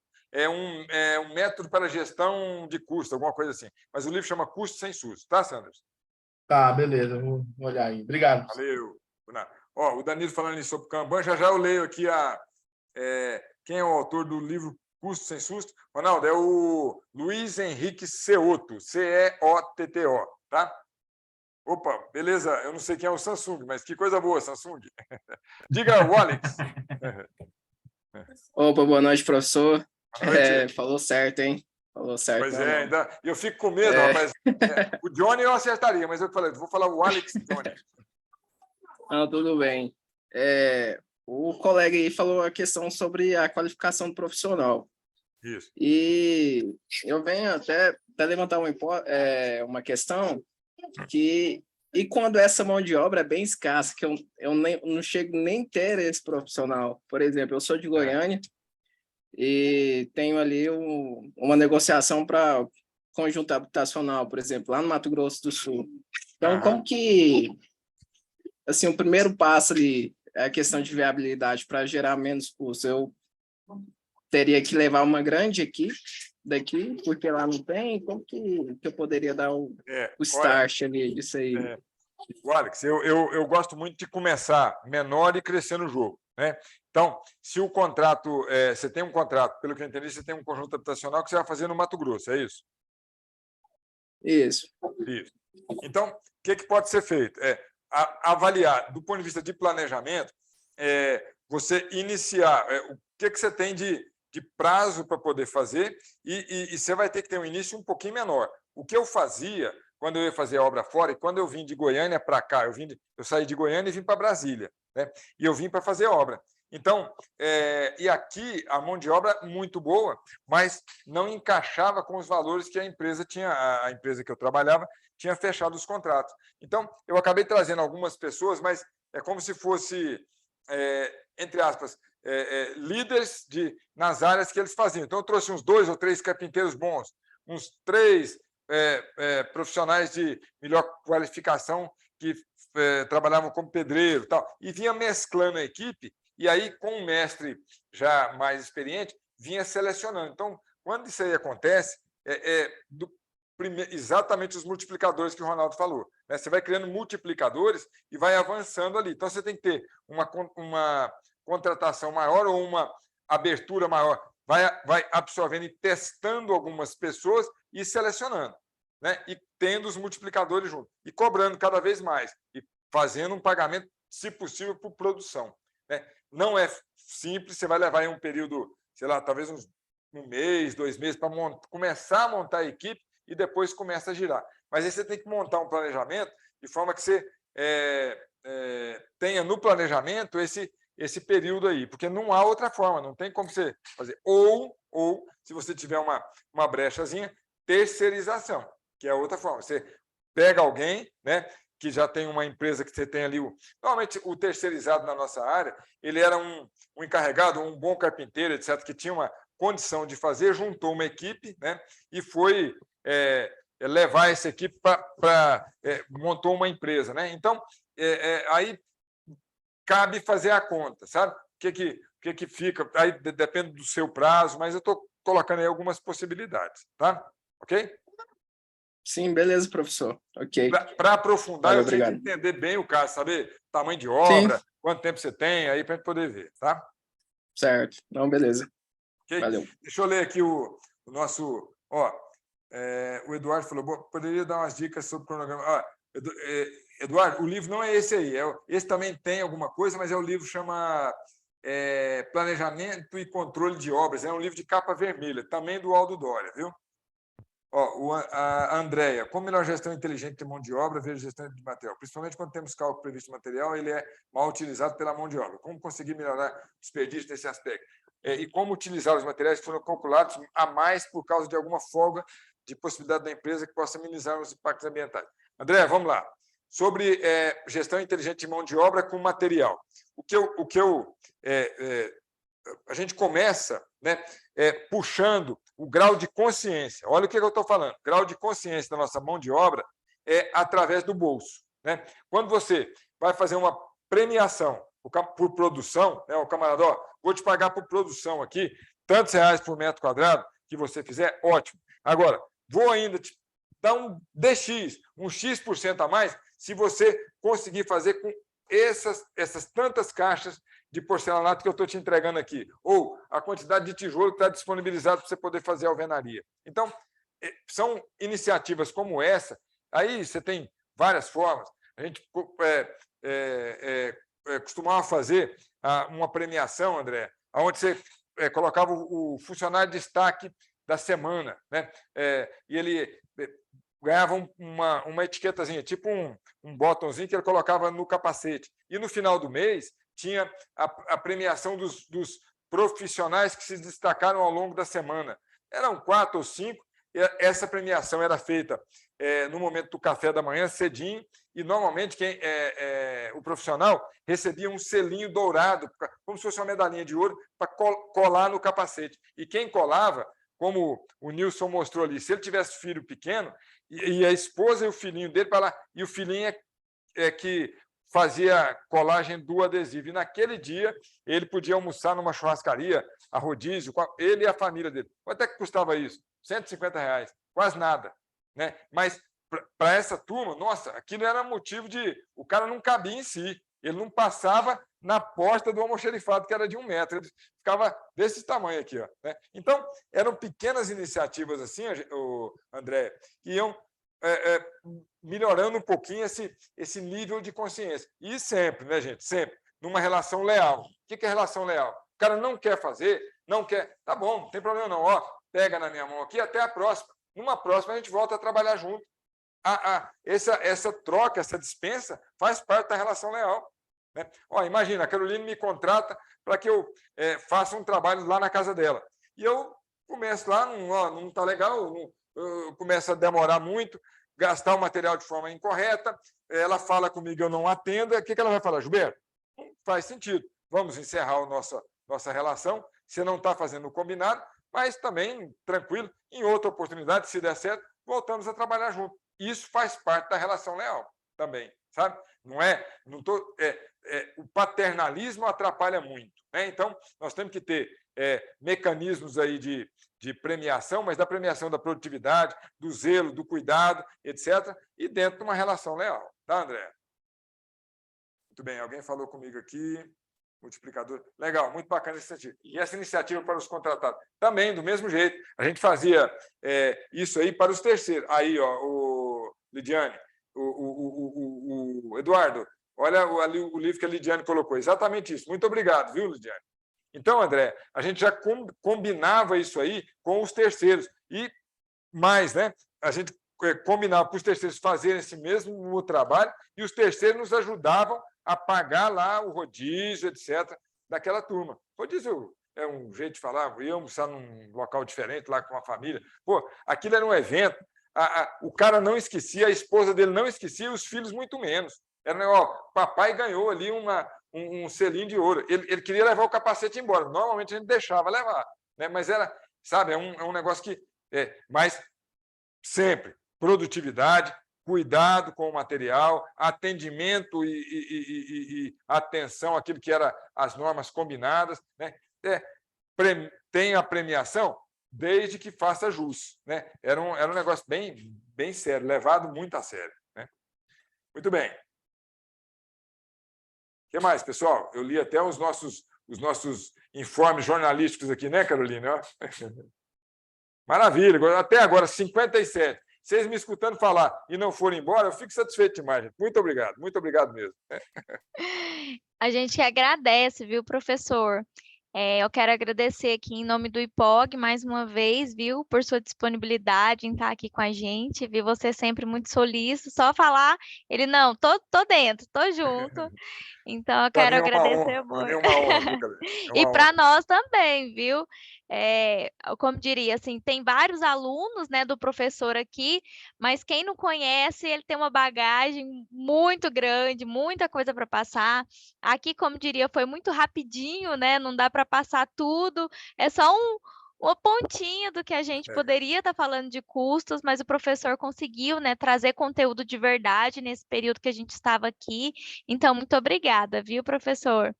Eu que agradeço. A André nos agradecendo ali. Muito obrigado, André, pela contribuição aí também, viu? Valeu, Fábio. Muito obrigado a todos aí que falaram com a gente. O IPOG, gente, me possibilita isso. Está falando com vocês, está trocando experiência. Então, eu sou muito grato ao IPOG, sabe, Carolina? Então, é uma honra para mim estar aqui, viu? Ah, que isso, nós que agradecemos. E falar aqui com todos que estão presentes, tá? Todos que estão aqui vão estar recebendo em até 7 dias um certificado também de comparecimento, tá? No e-mail de vocês, que vocês estiveram aqui com a gente até o finalzinho, tá? Então, também quero agradecer a todos vocês. E também, né, não podemos deixar de falar, como o professor Cadê a mencionou, surpresa? Cadê a surpresa? Ó, como o professor. Joaquim, Dailton, Keliane, Fábio, muito obrigado, gente. Muito obrigado. Muito obrigado. Agora, Como o cadê a profe... surpresa, Carolina? Vamos lá. Como eu estou vendo, né, que aqui na turma já tem várias pessoas que estão, né, fazendo após hoje o MBA de gerenciamento de obras. Para quem não sabe, o MBA de gerenciamento de obras, ele foi, né, reformulado agora no ano de 2023, né, professor? Inclusive, Isso, o professor está aí com 2 módulos com a exatamente. gente. Então, assim, quem fez esse curso lá no passado mudou bastante, viu? A gente está com muita coisa nova hoje dentro desse curso, até mesmo porque a área de gerenciamento de obras, né, dessa área da engenharia, de arquitetura, ela muda muito rápido. Então, ela está tendo muitas atualizações. Então, o gerenciamento de obras a gente acabou de atualizar. Quem tiver interesse em estar recebendo o projeto para analisar, nós vamos estar encaminhando para vocês. Eu vou até deixar o meu WhatsApp aqui também no chat para vocês, se tiverem interesse, estar entrando em contato comigo para eu estar mandando para vocês. E quem tiver interesse, nós vamos estar conseguindo um bônus especial, tá? Para quem está Opa! aqui, isso, o diretor, né? O nosso diretor, o Gustavo, ele nos liberou um bônus muito legal para quem tiver interesse. Aí, quem tiver interesse, me chama aqui no WhatsApp, que eu vou estar encaminhando um novo projeto para que vocês possam ver, e já falo também a respeito desse desconto que é bem significativo, viu? Como diria, é um desconto que você vai somando parcela a parcela, lá no final dá um descontaço, viu? E dá mesmo, e dá mesmo. Isso. E o IPOG, até quem já é aluno do IPOG, o IPOG tem um benefício, viu, de pós. Não sei se vocês sabiam, mas a cada pós que você vai fazendo, você vai ganhando desconto. Por exemplo, na segunda pós, você vai ter 35% de desconto, na terceira, 50% de desconto, na quarta, 75% de desconto, quase de graça. E na quinta já é de graça, né? Mudou isso aí, viu? Tem uma taxinha. Só uma taxinha de. Mas é interessante, ainda assim é interessante, viu? Não. Então é isso, gente. Mandei aqui para vocês, aqui no chat, o meu WhatsApp. Eu também tenho o WhatsApp de vocês. Eu entrei em contato com todos vocês também hoje, no período da tarde, mandando o link. Aí, quem tem interesse, me manda lá que eu consigo estar passando para vocês o novo projeto, para vocês verem. O novo projeto tá show. Só para vocês terem, assim, uma pontinha, a gente vai estar trabalhando o BIM 4D, tem a questão dos custos, gestão de contratos, orçamento de obras, ferramentas estatísticas do Microsoft Excel, a gestão de qualidade, a viabilidade econômica do empreendimento, engenharia de pós-obras, engenharia de segurança, práticas de manutenção, aplicação das normas, né, no desempenho das edificações e incorporações imobiliárias. Então, assim, ele está bem completo. Maravilha. Ó, curso é online ou presencial? Esse que a Carol falou é online, né, Carol? Isso, mas é nesse formato online ao vivo, tá? Então, a mesma interação. E assim, o professor até consegue falar mais, as aulas ao vivo, elas são ainda mais interativas ainda, né, professor? Porque São. quando você está na aula, tem como você fazer atividade, você vai ter contato com outras pessoas do grupo, vai fazer muito estudo de caso. Aqui é porque realmente foi bem rápido, mas as aulas são bem ativas. É isso aí. Ó, o Fábio pediu ali, Fábio, eu estou colocando você pediu o contato, tá aí, ó. Meu celular ele é 62, eu tenho esse número, apesar de eu morar e residir, trabalhar em Brasília, mas eu mantenho esse 62, que eu tenho muito tempo que eu tenho contato com ele, não posso abrir mão, não. Então tá aí, ó, viu, Fábio, que você pediu. E olha, os cursos online, ao vivo, são muito bons. Inclusive, aqui, hoje é porque foi muito rápido, era um tempo mais curto, mas a quantidade de possibilidades que a gente tem como informação, que eu pego na tela, já abro a internet, é até diferente do presencial. O presencial exige mais da gente para que a gente possa fazer a mesma coisa. Mas é difícil eu conseguir passar no presencial tudo que eu consigo aqui no online, né? Me perguntaram aqui, né, se a Caroline não recebia mensagem no WhatsApp. Manda aqui também. Eu vou mandar aqui o link novamente. Aí você me chama lá que eu já te mando, tá? E com relação aqui, Suelen, a cursos na área da rodovias, a gente tem sim, tá? A gente tem uma pós específica para isso. Eu também posso estar te encaminhando o projeto para você estar dando uma analisada, tá bom? Vou colocar aqui novamente, aqui no nosso chat, aqui, o meu WhatsApp. Aí vocês me chamam lá que eu mando para vocês o projeto, tá bom? Então é isso, professor. Muito obrigada, viu? Pessoal todo, muito Eu que obrigada. agradeço aí. Prazer E- rever todos aí, toda a turma que já foram alunos, são alunos, pessoas aí que acompanham a gente, como o Agostinho lá. Agostinho, mais uma vez, em nome de... Eu vou te agradecer, agradecendo já a toda a turma, viu, Agostinho? Muito obrigado mais uma vez aí, viu? Obrigado, Reu. Obrigado pela explanação, pela forma que o professor deu, sempre com didática. Eu é que agradeço por estar com a IPOG e poder conhecer toda esta família da IPOG. Eu é que agradeço. Muito obrigado, professor. Muito obrigado, meu amigo. O Agostinho está falando conosco lá de Angola, viu, gente? Muito obrigado, Agostinho. Muito obrigado mais uma vez. Muito obrigada. Muito obrigado a todos aí. Então é isso, Tá. gente. Muito obrigada a todos, tá? Me chamem lá que eu vou estar mandando para vocês. Se vocês quiserem também a grade de todos os cursos que nós temos hoje, né, específico da área da engenharia e arquitetura, eu também encaminho para vocês, viu? Mas eu vou falar, essa grade de gerenciamento de obras, realmente ela tá maravilhosa. Hoje, para vocês terem noção, a gente teve que abrir, professora, eu nem sei, quer dizer, você sabe porque a gente teve que ver a agenda. Nós tivemos que abrir em 2 meses 5 turmas, porque realmente foi tendo procura. Até agora a gente está tendo uma dificuldade de turma, porque tem que montar a agenda dos professores, porque essa grade está muito boa. É isso aí. Então tá Muito bom, bem. gente. Uma boa noite a todos e muito obrigada. Boa noite a todos também. Beleza, Carol, mais muito uma vez, obrigado muito aí. obrigado. Pessoal, Obrigado, muito gente. obrigado. Tchau, Sucesso aí. tchau. Valeu, Boa Ronaldo. noite. Muito obrigado aí pela Valeu. participação. Nilson, prazer Obrigado. revê-lo, meu amigo. E a minha neta também, hein?